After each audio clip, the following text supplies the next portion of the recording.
making America great again.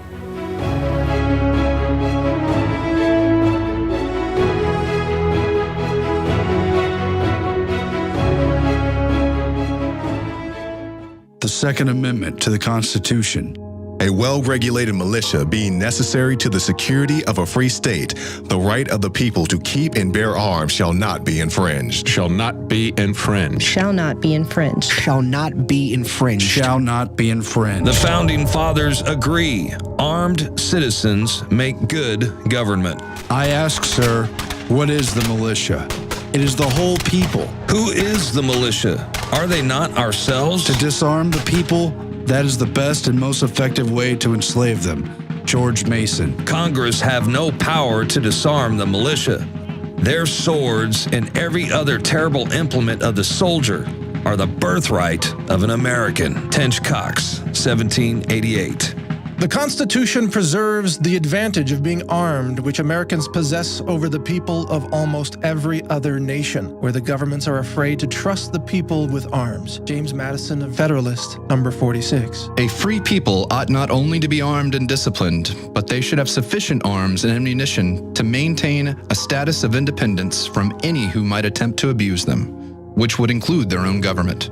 George Washington. The Founding Fathers created the Bill of Rights, enshrined individual protections, including the Second Amendment, because they understood that power inherently corrupts. The Bill of Rights was set up to try to discourage bad behavior from government, try to further restrain it, and try to head off what they knew would eventually become misinterpretations of the law and attempts to misconstrue the intent of the founders. But their quotes here could not be more clear. If the representatives of the people betray their constituents, there is then no recourse left but in the exertion of that original right of self-defense, which is paramount to all positive forms of government. Alexander Hamilton, The Federalist, number 28. Are we at last brought to such a humiliating and debasing degradation that we cannot be trusted with arms for our own defense? Patrick Henry. The Constitution shall never be construed to authorize Congress to prevent the people of the United States, who are peaceable citizens, from keeping their own arms. Samuel Adams. The right of citizens to bear arms is just one more guarantee against arbitrary government, one more safeguard against the tyranny which now appears remote in America, but which historically has proved to be always possible. Hubert Humphrey, 1960. When governments fear the people, there is liberty. When the people fear the government, there is tyranny. The strongest reason for the people to retain the right to keep and bear arms is, as a last resort, to protect themselves against tyranny and government. Thomas Jefferson. The best we can hope for concerning the people at large is that they be properly armed. Alexander Hamilton. The very atmosphere of firearms anywhere and everywhere restrains evil interference. They deserve a place of honor with all that is good. George Washington. Arms discourage and keep the invader and plunderer in awe, and preserve order in the world as well as property. Horrid mischief would ensue were the law-abiding deprived of the use of them. Thomas Paine. To preserve liberty, it is essential that the whole body of the people always possess arms and be taught alike, especially when young, how to use them. Richard Henry Lee, 1778. A free people claim their rights as derived from the laws of nature and not as a gift of their chief magistrate. Thomas Jefferson. Our Second Amendment, our free speech are gifts from God, but the fact that they were pointed out, highlighted, enumerated, and strengthened in the Bill of Rights and Constitution is our birthright. You don't have to like guns. You don't have to like the Second Amendment to fight for it, to stand up for it. If we let it slip away, we're going to lose everything from free speech on down. That light will be dimmed if we allow them to encroach on the Second Amendment. Guard with jealous attention the public liberty. Suspect everyone who approaches that jewel.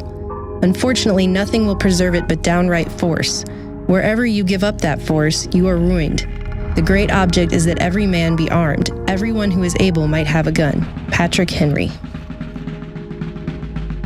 Dictators and disarmed populations go together. The most foolish mistake we can possibly make would be to allow the subject races to possess arms. History shows that all conquerors who have allowed their subject races to carry arms have prepared their own downfall by doing so. Adolf Hitler, April 1942. Before a standing army can rule, the people must be disarmed, as they are in almost every kingdom in Europe. Noah Webster. Death solves all problems. No man, no problem. Joseph Stalin. In earlier times, it was easier to control 1 million people than to physically kill 1 million people. Today, it is infinitely easier to kill 1 million people than to control 1 million people. Zygmunt Brzezinski. If the opposition disarms, well and good. If it refuses to disarm, we shall disarm it ourselves. Joseph Stalin. One death is a tragedy. 1 million is a statistic. Joseph Stalin. To disarm the people is the best and most effective way to enslave them. George Mason. And tyranny always follows disarmed populations. It's the history of democide. It's what naturally happens when power is too concentrated in one man, in one centralized government, in one tyrannical system, as we now see worldwide. We were supposed to set up checks and balances in an attempt to create better government. Instead, we let our guard down and the corporations have taken over. It is the duty of the patriot to protect his country from its government. Thomas Paine. The supreme power in America cannot enforce unjust laws by the sword, because the whole body of the people are armed. Noah Webster, 1787. Ideas are more powerful than guns. We would not let our enemies have guns. Why should we let them have ideas? Joseph Stalin. Those now possessing weapons and ammunition are at once to turn them over to the local police authority. Firearms and ammunition found in a Jew's possession will be forfeited to the government without compensation. Whoever willfully or negligently violates the provisions will be punished with imprisonment and a fine. Nazi law, regulations against Jews' possession of weapons, 1938. Political power grows out of the barrel of a gun. Chairman Mao Zedong. The only real power comes out of a long rifle. Joseph Stalin. Those who beat their swords into plowshares usually end up plowing for those who didn't. Ben Franklin. If gun laws in fact worked, the sponsors of this type of legislation should have no difficulty drawing upon long lists of examples of crime rates reduced by such legislation. That they cannot do so after a century and a half of trying. That they must sweep under the rug the Southern attempts at gun control in the 1870 to 1910 period, the Northeastern attempts in the 1920 to 1939 period, the attempts at both federal and state levels in 1965 through 1976 establishes the repeated, complete, and inevitable failure of gun laws to control serious crime or enhatch and the right to keep and bear arms. After a shooting spree, they always want to take guns away from the people who didn't do it.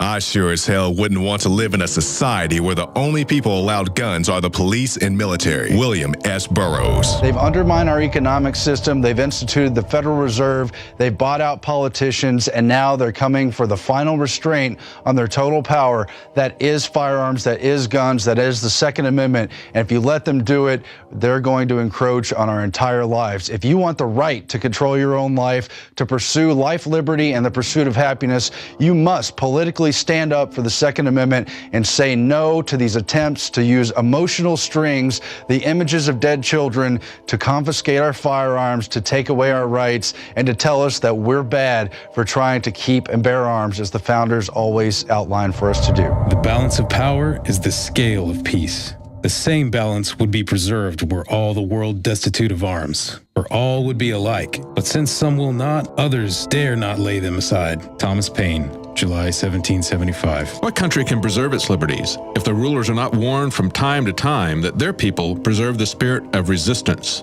Let them take arms. Thomas Jefferson. If guns are outlawed, only outlaws will have guns.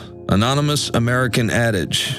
The right of the people to keep and bear arms shall not be infringed. A well-regulated militia composed of the people trained to arms is the best and most natural defense of a free country. James Madison, June 8, 1789. Education is a weapon whose effects depend on who holds it in his hands and at whom it is aimed. Joseph Stalin. It's your decision. Choose freedom or tyranny. Demand they obey the Constitution. Honor and uphold the Constitution. Demand your natural inherent rights as a human being. Demand the Bill of Rights. You choose freedom or tyranny. Demand the restoration of the Republic. It's your decision. Freedom or tyranny. Those that give up essential liberty to purchase a little temporary safety deserve neither liberty nor safety. Benjamin Franklin.